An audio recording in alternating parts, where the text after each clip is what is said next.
Old Faithful.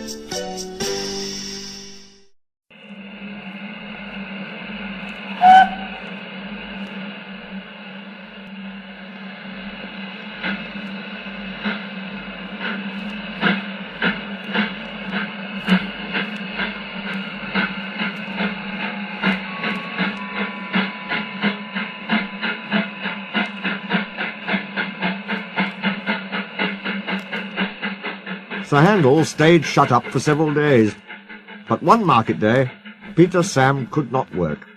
He needed repairs. Sir Handel was glad to come out. He tried to be kind, but the coaches didn't trust him. They were awkward and rude. He even sang them little songs, but it was no use. It was most unfortunate, too, that Sir Handel had to check suddenly to avoid running over a sheep. "He's bumped us!" screamed the coaches.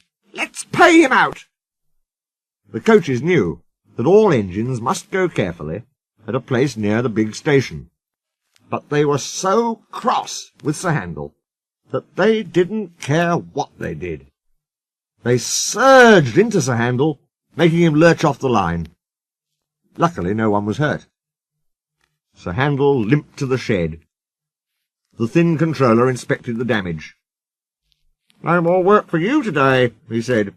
"Bother those coaches. We must take the village people home and fetch the tourists, all without an engine." "What about me, sir?" said a voice. "Skarloey!" he exclaimed. "Can you do it?" "I'll try," answered the old engine. The coaches stood at the platform. Skarloey advanced on them, hissing crossly. "I'm ashamed of you," he scolded. "Such behaviour! You might have hurt your passengers. On market day, too." "We're sorry, Skarloey. We didn't think. That's a handle, he's—" "No tails," said Skarloey firmly. "I won't have it. And don't you dare try tricks on me." "No, Skarloey. Oh, of course not, Skarloey," quavered the coaches meekly. Skarloey might be old and have dirty paint, but he was certainly an engine who would stand no nonsense. His friends crowded round, and the guard had to shoo them away before they could start. Skarloey felt happy. He remembered all the gates and stiles where he had to stop, and whistled to his friends. The sun shone, the rails were dry. "This is lovely," he thought. But presently they began to climb, and he felt short of steam. "Oh, bother my tubes!" he panted. "Take your time, old boy," soothed his driver. "I'll manage. I'll manage." He wheezed, and pausing for breath at the stations, he gallantly struggled along. After a rest at the top station, Skarloey was ready to start. "It'll be better downhill," he thought. The coaches ran nicely, but he soon began to feel tired again. His springs were weak, and the rail joints jarred his wheels. Then, with a crack, a front spring broke, and he stopped. "I feel all crooked," he complained. "That's torn it," said his driver. "We'll need a bus now for our passengers." "No," pleaded Skarloey.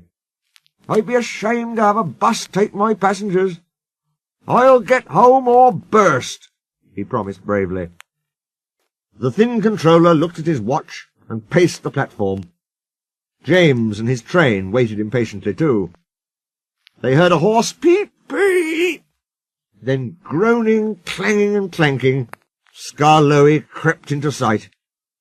He was tilted to one side and making fearful noises, but he plodded bravely on. "I'll do it! I'll do it!" He gasped between the clanks and groans. "I've done it!" And he sighed thankfully as the train stopped where James was waiting. James said nothing. He waited for his passengers, and then respectfully puffed away.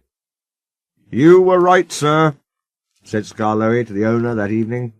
"Old engines can't pull trains like young ones." The owner smiled.